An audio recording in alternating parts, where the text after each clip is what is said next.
नहीं नहीं नहीं, मोह जाल को मैं तोड़ूंगा, नाता शिव बाबा से जोड़ूंगा। मोह जाल को मैं तोड़ूंगा, नाता शिव बाबा से जोड़ूंगा। शाबाश! माया की छाया से बचना जरा, इसमें विकारों का जादू भरा।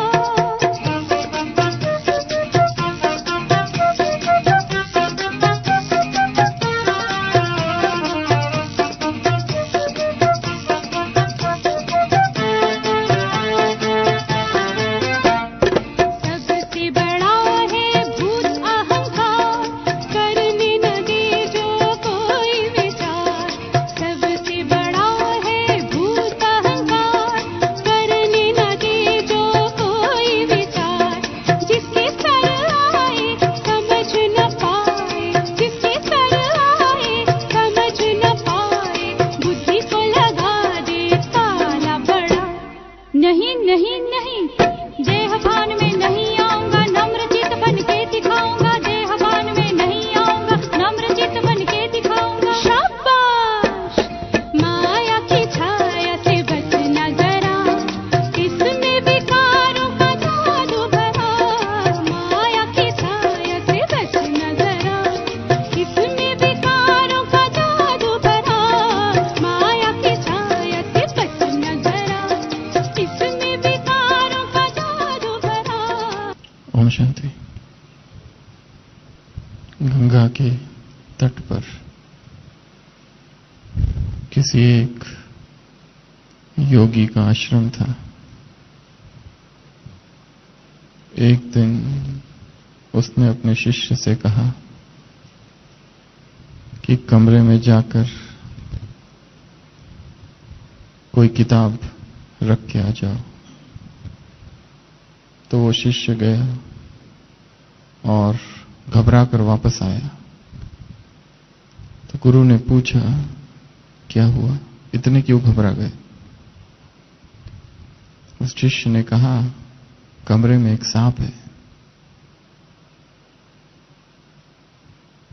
तो गुरु कहता है, इसमें घबराने की क्या बात है, वापस जाओ, कोई मंत्र पढ़ो। वो मंत्र सुनकर सांप चला जाएगा। वो जाता है, मंत्र पढ़ता है, परंतु सांप नहीं जाता और फिर वापस लौटता है। गुरु कहता है, एक लकड़ी लेकर जाओ और कमरे में यहां वहां आवाज करो ठोक के, शायद सांप चला जाए। तो शिष्य जाता है और लकड़ी यहां वहां ठोकता है, आवाज करता है, परंतु सांप टस से मस नहीं होता। वो फिर वापस लौट कर जाता है। अब क्या करे? तो गुरु कहता है कि एक दिया लेकर जाओ, शायद इसके प्रकाश में तुम ये देख पाओगे सांप कैसा है। तो वो शिष्य दिया लेकर जाता है और जैसे ही दिया लेकर जाता है, देखता है वहां सांप तो है ही नहीं। वो क्या है? एक रस्सी है। और आकर अपने गुरु से कहता है कि मैं दिया लेकर गया, परंतु वहां सांप तो था ही नहीं, वहां तो रस्सी ही थी। गुरु कहता है, ये भ्रम हुआ था, भ्रम हुआ था। जैसे तुमने रस्सी को सर्प समझ लिया, उसी तरह यह संसार भी एक भ्रमजाल है। उसी तरह इस संसार में भी जो दिखाई दे रहा है वो है नहीं, जो सत्य भास रहा है वो असत्य है, जो नित्य है वो अनित्य है, जो सार भास रहा है वो असार है, जो शाश्वत दिख रहा है वो नश्वर है। सुबह की साकार मुरली में एक वाक्य आया है, इन आंखों से तुम जो कुछ देखते हो, आत्मा जो कुछ देखती है, क्या है सब? माया ही माया है। ये देह भी माया है, ये मायावी जगत है। माया अर्थात इल्यूजन, माया अर्थात भ्रम, माया अर्थात चीजें वो नहीं है जो भास रही है, जो दिखाई दे रही है। भ्रम हो रहा है आंखों को। व्यक्ति वैसे नहीं है जैसे दिखाई दे रहे हैं, संबंध वैसे नहीं है जैसे दिखाई दे रहे हैं, खुशी वैसी नहीं है लोगों की जो ऊपर से दिखाई दे रही है।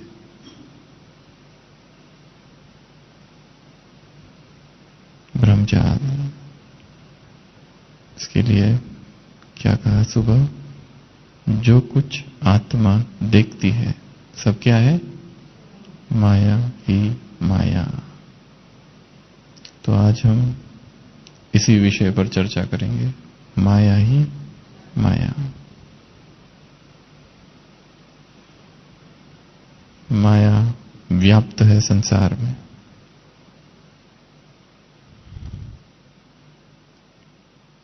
जब तक अंतर का प्रकाश न जगे बाहर भ्रम होते रहेगा, और ज्ञान ही वो प्रकाश है।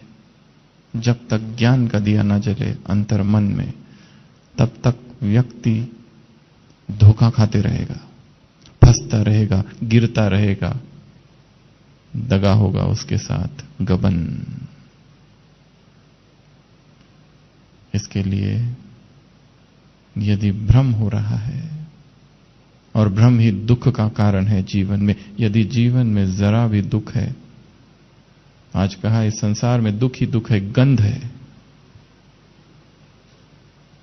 यदि दुख की जरा भी फीलिंग है, दुख का जरा भी अनुभव है, तो शायद हम भी भ्रम में जी रहे, और शायद हम भी उस अंधकारमयी कोठरी में हैं जहां पर हमें रज्जू सर्प भासता है।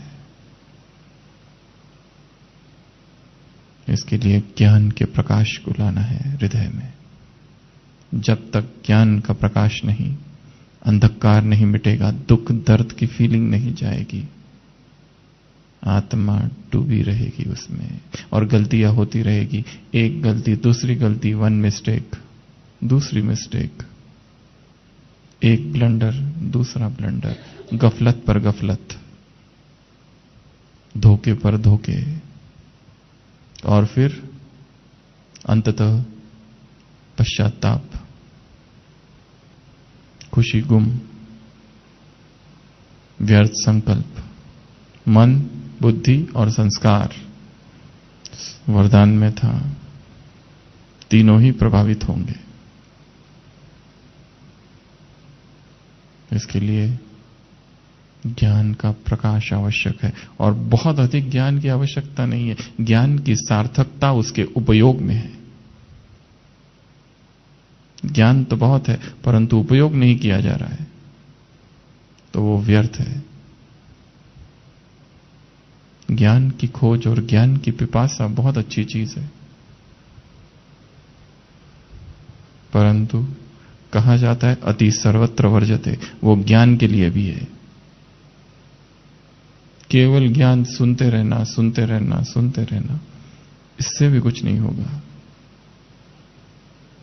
ज्ञान प्रकाश बन जाए, अंतर मन के अंधकार को मिटा दे, और नहीं मिट रहा है अंधकार तो शायद प्रकाश की गुणवत्ता कम है, शायद प्रकाश कम है। उस प्रकाश को बढ़ाना है, समझ को बढ़ाना है। तो मुरली में कहा, इन आंखों से जो कुछ दिखाई देता है, आत्मा जो कुछ देखती है, सब माया ही माया है। दिखाई दे रहा है पानी है, जाकर देखो तो पानी है ही नहीं।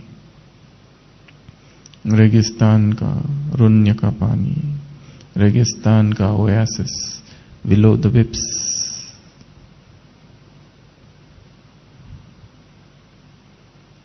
स्वयं को देखना है कि जिन चीजों को हमने सत्य मानकर पकड़ रखा है शायद मन के भ्रम है।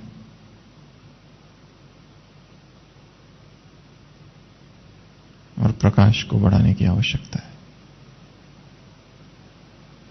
तो माया के असंख्य रूप है और हर दिन नित्य नए रूप है। वही रूप नहीं है जो कल था, वही रूप नहीं है जो सुबह था। शाम की माया अलग, रात की माया अलग, दिन की माया अलग, सुबह की माया अलग। रात का तिलिस्म तोड़ना होगा यदि इस माया के भ्रमजाल से स्वयं को मुक्त रखना है। क्योंकि जब जब हमने भूले की है वो भ्रमवश की है, विस्मृति के कारण की है।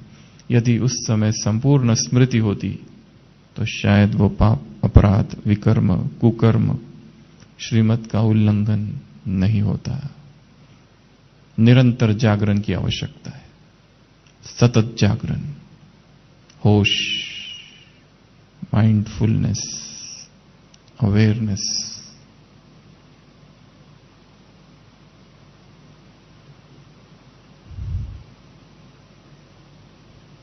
इतिहास में दिखाया है छोटा चंद्रगुप्त कोई एक अभियान में सफल हो जाता है और वो बड़ा ही दुरूह कठिन अभियान था। कई मुसीबतों का सामना किया, दुर्गम चोटियां पार की और अंततः विजय प्राप्त की। और वो विजय का उत्सव मना रहा है अपने मित्रों के साथ। उसके गुरु उसको कहते हैं विजय का उत्सव मनाना समय को बर्बाद करना है, बेहोशी है। एक अभियान सफल हुआ, अब दूसरा अभियान। इस संसार की किसी भी सफलता से तुम्हें खुश होने की आवश्यकता नहीं है। योगी अर्थात स्थितप्रज्ञ यहां की बातें उसे ना दुखी करती है ना सुखी करती है। संसार के सुख और दुख के सागर योगी को भिगो नहीं सकते। ये योगी की अवस्था है। इसलिए अति भावुक होना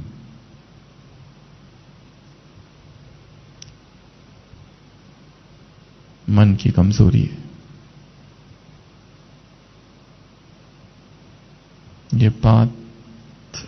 ये पथ चिंगारियों से भरा है, कटीले रास्ते हैं, कंटका पूर्ण है और इस पथ पर अकेले ही चलना है आगे। न कोई साथी, न किसी का सहारा, न किसी का अवलंबन। और हमारी यात्रा तो शरीर को छोड़कर बाहर जाने की है। मुरली में कहा ये ख्यालात दूसरे लोगों को नहीं आ सकते, केवल तुम ही ये सोच सकते हो कि मैं आत्मा अब चली ऊपर, बाबा के घर, बाबा के पास। इस शरीर से ममत्व छूट गया, टूट गया, मिट गया, हट गया, समाप्त हुआ। तो माया के तो ढेर सारे रूप है। जहां देखो वहां माया ही माया, सर्वव्यापी है।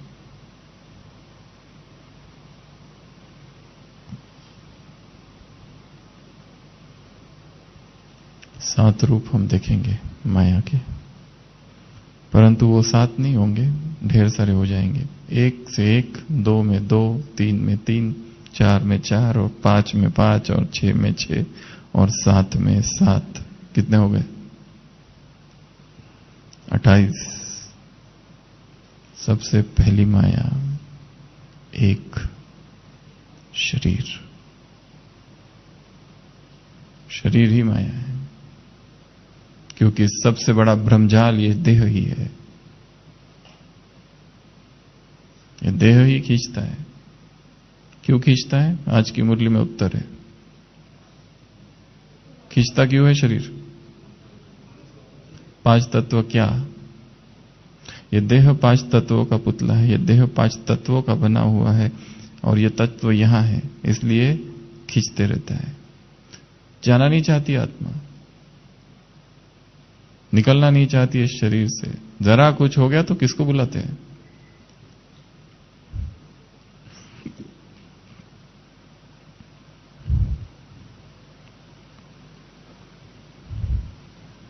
जीवेशना, जीना है, शरीर में ही रहना है।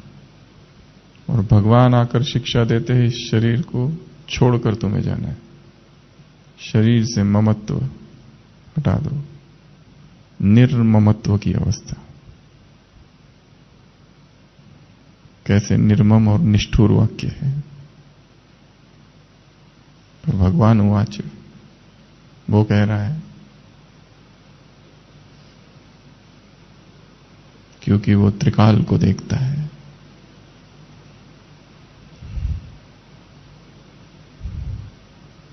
तो सबसे पहली माया जो है वो है देह की माया, देह का आकर्षण, देह के भोग, देह की इच्छाएं, देह की तृष्णाएं, देह का स्पर्श खींचता है, एडिक्टिव है, लत है उसमें। एक बार हुआ, जो सुख उसे मिलता है वो सुख ही उसे खींचता है, क्योंकि अंतर में सुख की कमी है और सुख आत्मा में है, और आत्मा की विस्मृति अर्थात सुख की खोज चालू।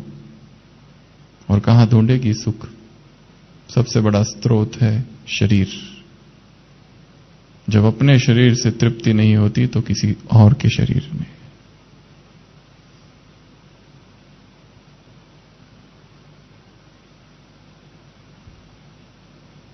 देह के भ्रम को समझना है। बाबा ने कहा 5 तत्वों का पुतला है। छीछी शरीर है, झूठन का झूठन का झूठन का झूठन, झूठा है, मिट्टी है, मलमूत्र से भरा पड़ा है। संसार में जितनी गंदगी इस देह में और शायद कहीं होगी।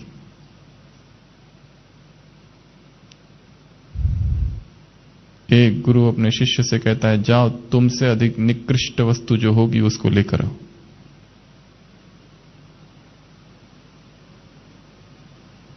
वो सोचता है मेरे से निकृष्ट तो क्या होगा संसार में। बहुत तर्क सोचता है, विचार करता है, फिर सोचता है हां एक वस्तु है विष्ठा, वो जरूर निकृष्ट है। और जाता है और उसको हाथ लगाने जाता है तो वो विष्ठा बोल पड़ती है। वो कहती है खबरदार मुझे हाथ लगाया तो। पहले मैं स्वादिष्ट पकवान मिष्ठान्न थी, तुमने हाथ लगाया, उसके बाद में मेरा ये हाल हुआ। अब हाथ लगाओगे दोबारा तो पता नहीं क्या हो जाएगा।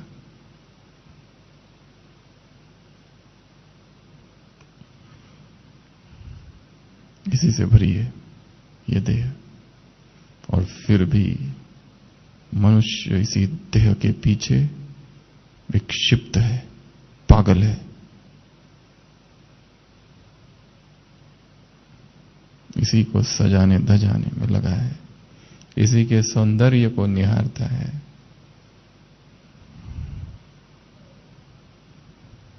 संभाल करनी, देखभाल करनी और बात है। इसे तपस्या का साधन समझना एक बात है, परंतु भोग की सामग्री समझना ये योगी का पतन है।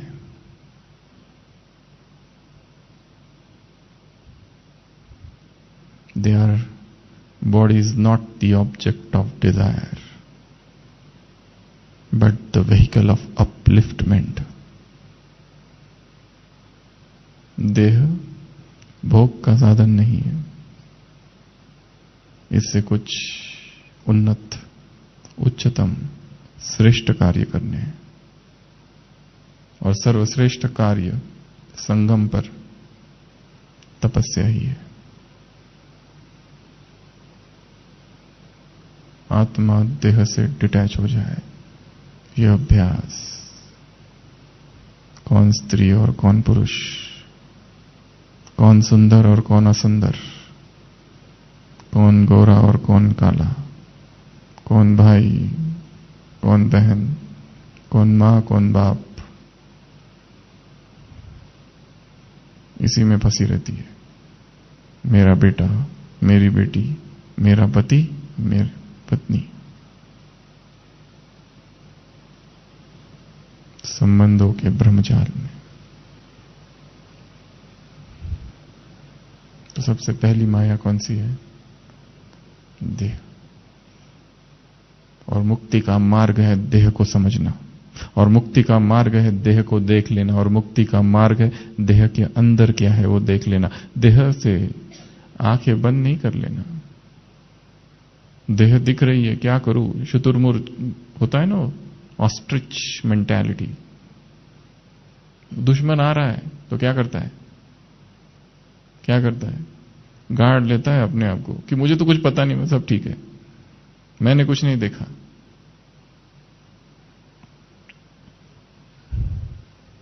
देह की वास्तविकता क्या है समझना। जाओ अस्पतालों में और देखो शरीरों को क्या हो रहा है, कैसे मर रहे हैं, कैसे असाध्य रोगों से पीड़ित है। जाओ आदिवासियों की बस्ती में, देखो क्या खा रहे हैं, क्या पी रहे हैं। मानसिक रुग्णालय में, मेंटल हॉस्पिटल्स में, वृद्धाश्रम, अनाथाश्रम, झुग्गी झोपड़ियां, क्या अस्तित्व है? कहां है सौंदर्य? शमशान घाट, चिताओं को जलते हुए देखना, और यही सत्य है जीवन का। इसलिए ये पागलपन और ये आपाधापी, जबकि सत्य ये है।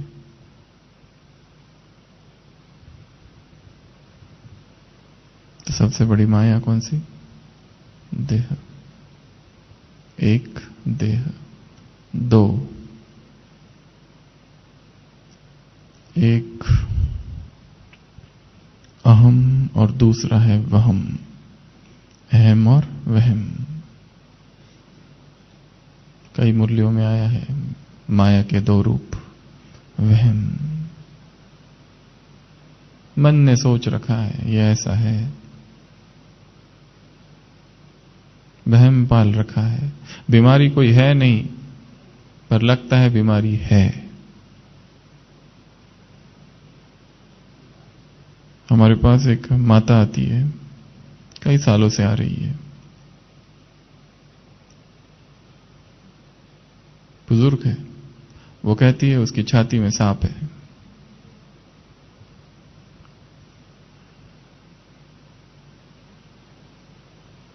और ये उसके लिए सत्य है। उसकी हर प्रकार से जांचें हो चुकी है, एक्सरे भी उसे दिखाया गया है, पर वो मानने को तैयार नहीं है, क्योंकि उसकी आवाजें उसे आती है। और अब की बार जब आई थी तो कहती थी अब 2 सांप है, पहले एक था, अभी 2 है। जिसको जितना हंसना है उस पर हंसते हैं, परंतु उसके लिए वो सत्य है और उसे नींद नहीं है, क्योंकि रात भर वो अंदर खेलते रहते हैं, तो उनकी आवाजें उसे परेशान करती है। ये एक उदाहरण है, परंतु ऐसे ही कितने वहम हमने भी पाल रखे हैं औरों के विषय में, अपने बारे में। ये मेरे से होगा ही नहीं, ये ऐसा ही है, कि मेरा काम ही नहीं है, मैं कैसे करूं, मेरी क्षमता ही नहीं है ये करने की।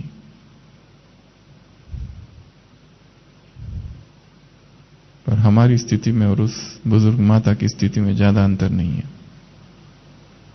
हमने भी मन में कई वहम पाल रखे हैं। स्वयं को माया के इस रूप से भी मुक्त करना है। माइंड को ओपन रखना है बातों को स्वीकार करने के लिए। अपनी एक सोच का संकुचित दायरा, उससे हम बाहर निकल सके और नई सोच को बढ़ावा देना है। जहां जहां से नई सोच मिले स्वीकार करना है। वो छोटे बच्चे से भी मिल सकती है।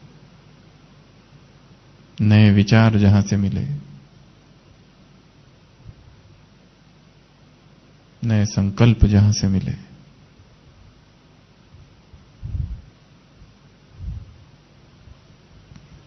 अहम। दूसरा है अहम, मैं, अहंकार, घमंड, सूक्ष्म घमंड गिराएगा कभी ना कभी। दूसरों को कम समझना, कम आंकना। और इस ज्ञान मार्ग में व्यक्ति को सबसे बड़ा घमंड जो आता है वो कौन सा? कौन सा? ज्ञान का घमंड, पवित्रता का घमंड। एक महिला थी, उसे अपनी पवित्रता पर बहुत ज्यादा घमंड था। गृहस्थियों के प्रति घृणा थी। हाथ भी नहीं लगा सके मुझे कोई, दूर। साध्वी थी, पर बहुत अधिक पवित्रता का ख्याल था। और जो संसार के लोग थे तुच्छ समझती थी उनको।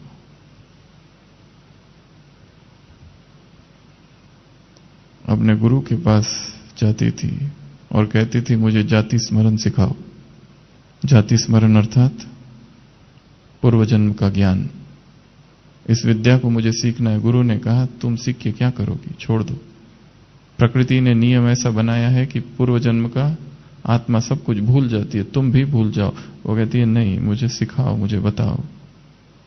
तो बड़ी मुश्किल से और अइच्छा से गुरु उसे सिखाता है और वो अभ्यास करने लगती है।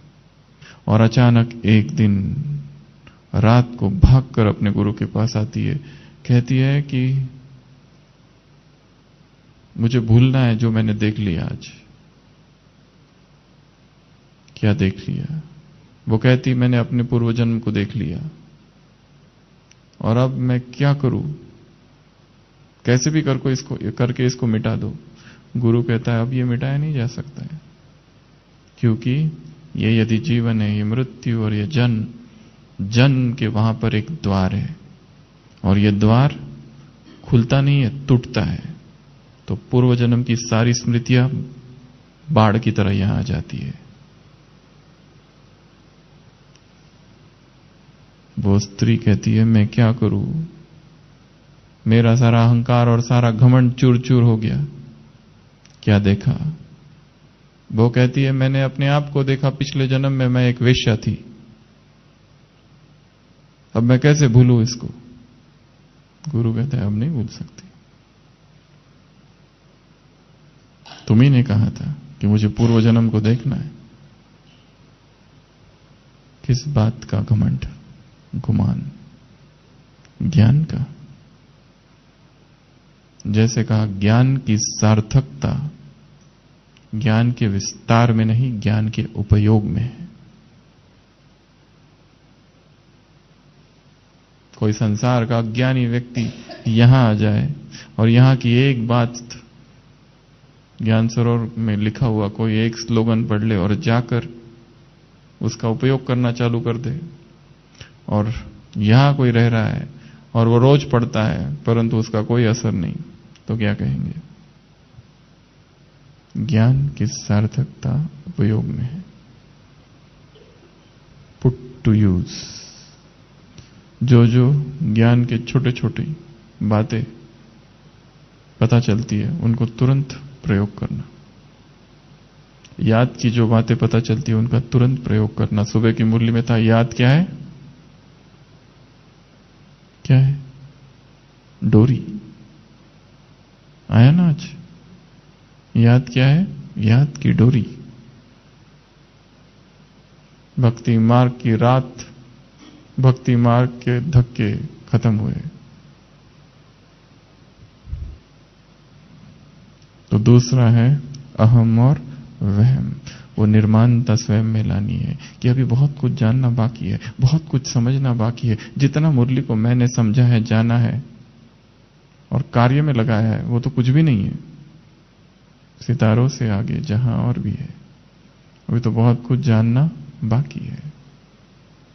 नहीं तो छोटी छोटी बातों का, अपनी क्षमताओं का, अपनी विशेषताओं का, अपनी स्किल्स का, हुनर का, सेवाओं का, सेवाओं के विस्तार का, अचीवमेंट्स का, प्राप्तियों का घमंड। अहम और वहम, ये दो। उसके बाद में 3, नाम, मान और शान।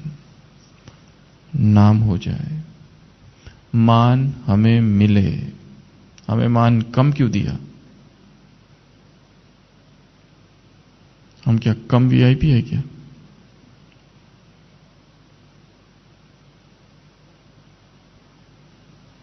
शान।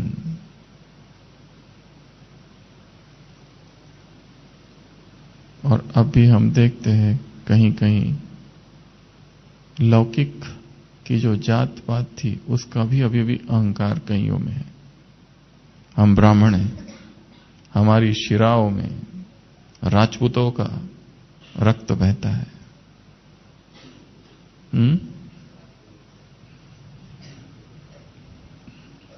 उसका भी अहंकार।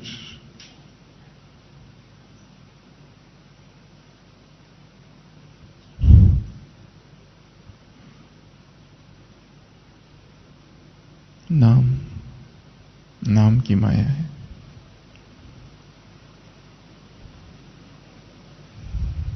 सुमेरु पर्वत की एक कहानी है जिसमें एक राजा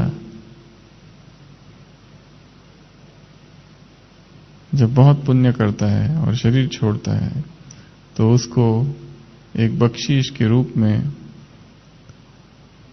सदियों से जो प्रथा चालू रहती है कि एक बहुत बड़ा पर्वत है, वहां पर उसको अपना वो नाम लिख सकता है। ये पारितोषिक था। जैन धर्म में ये आता है। पर वो अकेला जाके नाम लिखे, इसमें क्या फायदा?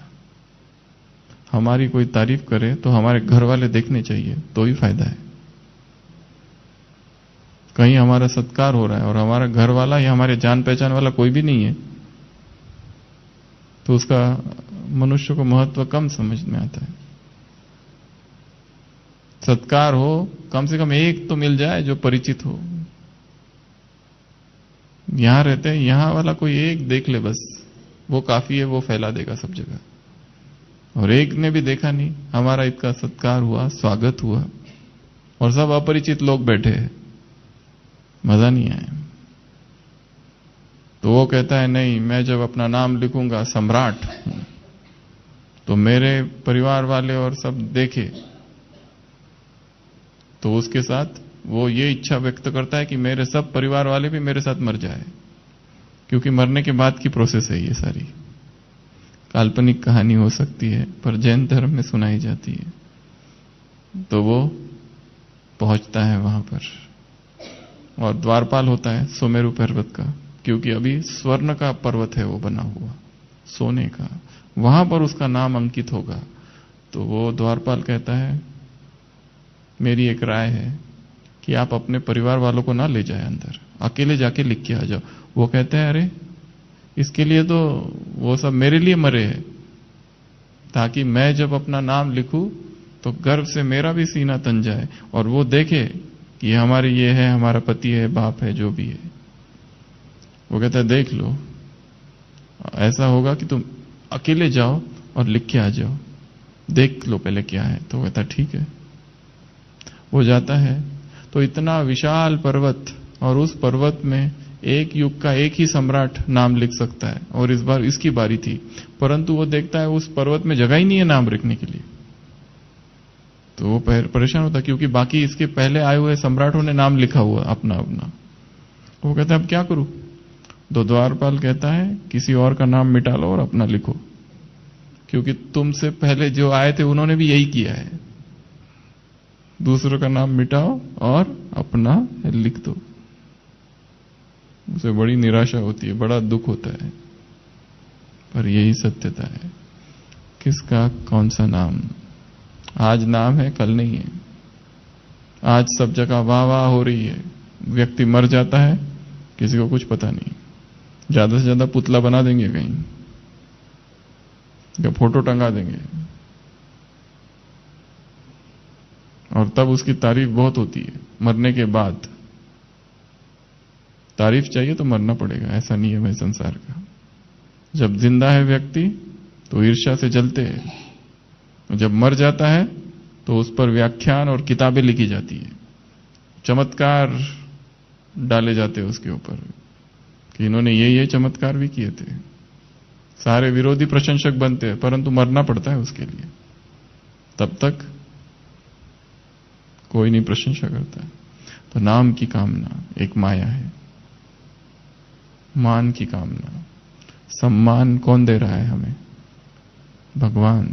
इस सम्मान के सामने संसार के सारे सम्मान टिमटिमाते दीपक है, तुच्छ है।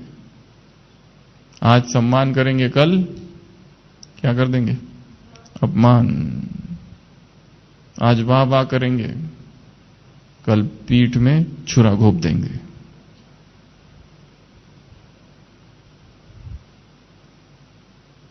धोखा ही धोखा। आज कहेंगे हम तुम्हारे सबसे बड़े मित्र हैं, और जो सबसे बड़ा मित्र था वो एक दिन सबसे बड़ा शत्रु भी वही बन जाता है। सबसे बड़ा सहयोगी एक दिन विरोधी भी वही बनता है, और तब पीड़ा ज्यादा होती है।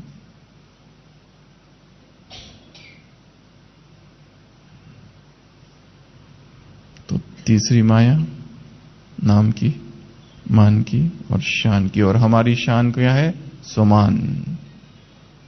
हमारी शान संसार की शान नहीं है, स्वमान ही हमारी शान है। इस शान से नीचे आते हो तो क्या होते हो? परेशान होते हो। तो ये तीसरा। चौथा, कोटेशन, क्वेश्चन, करेक्शन, क्रिटिसिज्म। अव्यक्त महावाक्य है किसी मुरली में। चार माया के चार रूप। कोटेशन अर्थात बड़े भी ऐसा ही करते हैं, ये हमारे बाजू वाला भी वैसा ही करता है, ये बाकी सब भी यहां ऐसे ही करते हैं। हमने किया तो क्या हुआ? और हमने किसी को बता दिया मेरा अमृत वेला मिस हो गया, और दोस्त भी ऐसा मिल गया, अरे कोई बात नहीं, कभी कभी होता है ऐसा। बड़ा धीरज।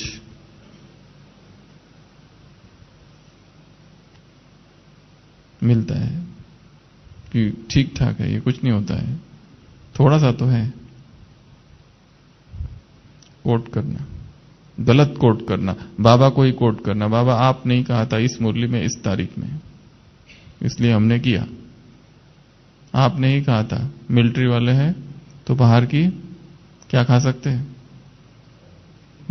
ब्रेड खा सकते हैं। अभी 10 साल हो गए रिटायर हुए, अभी भी बाबा के वाक्य को पकड़े हुए हैं।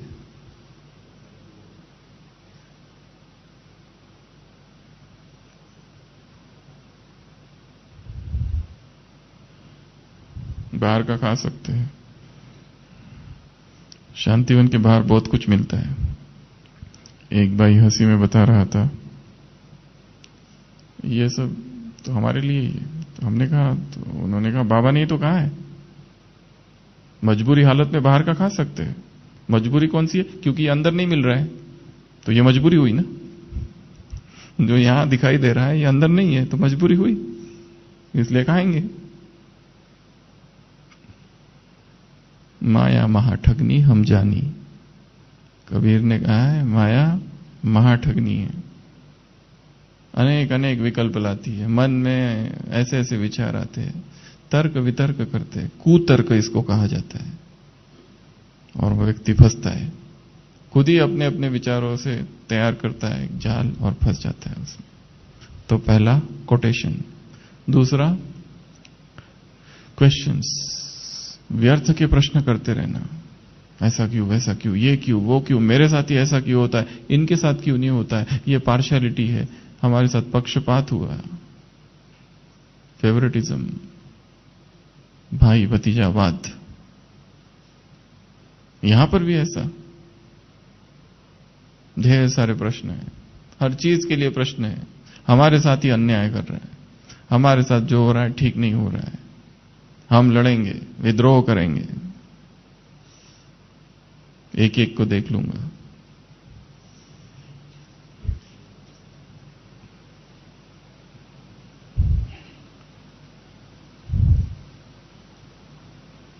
प्रश्नों से भरा चित्त माया का रूप है। तीसरा करेक्शन, दूसरों को ठीक करना। आज की मुरली ना तुम्हारे लिए थी खास, तुम सोते हो ना मुरली में, ये देखो तुम्हारे लिए आया है, तुमको अमृत वाला नींद आती है, खास तुम्हारे लिए बाबा ने बोला है आज। एकदम मुरली सुनते सुनते एकदम व्यक्ति याद आ जाता है कि ये पॉइंट उसके लिए है, ऐसा कम आता है कि ये मेरे लिए है। और उसको बताएंगे, जब तक नहीं बताएंगे जाकर कि आज की मुरली तुम्हारे लिए, आज का स्लोगन तो बस तुम्हारे लिए ही था, तब तक चैन नहीं मिलता है।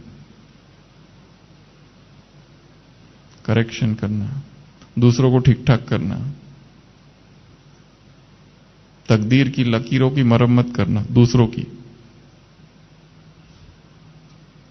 अपनी कम।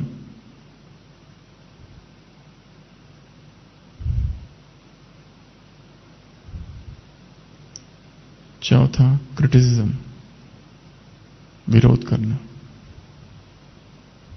जिनके पास आत्मा जहां खाली होती है वो विरोध करती है, फिर कोई भी अच्छा कुछ करे उसमें विरोध, कोई भी आगे बढ़े उसका विरोध, कोई भी कुछ भी करे विरोध करते जाना।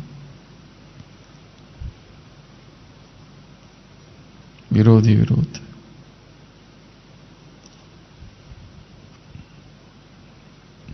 क्यों मैं विरोध कर रहा हूं किसी का? वो माया का रूप है। जरूर अंतर्मन में कुछ खालीपन है, और जब भी आत्मा अंतर से खाली होगी, ज्ञान और योग और तपस्या से बाहर की ओर बुद्धि जाएगी, और बाहर की वस्तुओं से, बाहर की बातों से उसको भरेगी, पर वो कभी भरेगी नहीं, क्योंकि बाहर की कोई भी वस्तु आत्मा को भर नहीं सकती। बाहर का कोई भी दीपक आत्मा के अंधकार को बुझा नहीं सकता। स्वयं ही प्रकाश पैदा करना पड़ेगा। तो ये चारों ही माया के रूप है। यदि हम कोटेशन में लगे हुए हैं, दूसरों ने क्या किया, इसने भी ऐसा किया, उसने भी ऐसा किया, मैंने किया, तो क्या हुआ? पहले मौन में भोजन करते थे, यहां आकर देखा अरे ये लोग तो बातें करते करते खाना खाते हैं, हमने भी चालू कर दिया। उन्नति है या अवनति है, क्या है, क्या कहेंगे? क्योंकि ये तो सभी ऐसा करते, तो हमने भी किया।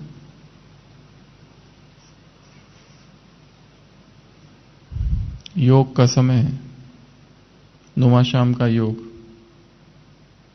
वो घूमने जा रहे, हम भी घूमने जा रहे। वो बैठकर योग करने का समय था, ना कि किचन में जाकर कुछ बनाने का, ना कि गपशप करने का, ना कि फोन पर लंबी लंबी बातें करने का, ना कि कमरे में बैठकर सोने का।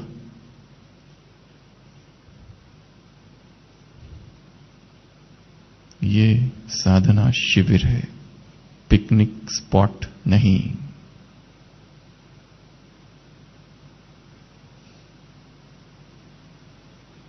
ये सेलिब्रेशन, वो सेलिब्रेशन, इधर सेलिब्रेशन, उधर सेलिब्रेशन। आत्मा का वास्तविक उत्सव तपस्या है। बाकी सारे उत्साह विहीन करने वाले हैं।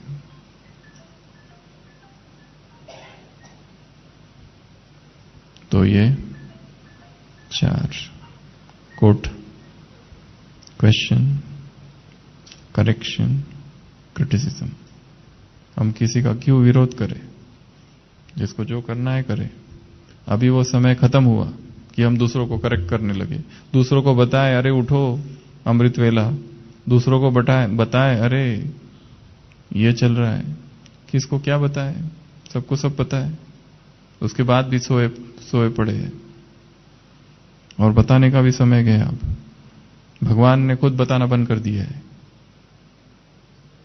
कितना बताएगा? कि अंत तक बताते ही रहेगा? क्या लास्ट तक उंगली पकड़कर लेके जाएगा? जो बताना था बता दिया, जो उसको जागना था वो जाग गए, जो समझदार थे उन्होंने इशारे समझ लिए, और जो मूर्ख है वो फंसे हैं माया में। तो ये 4था, 5वां, 6वां और 7वां कल लेंगे।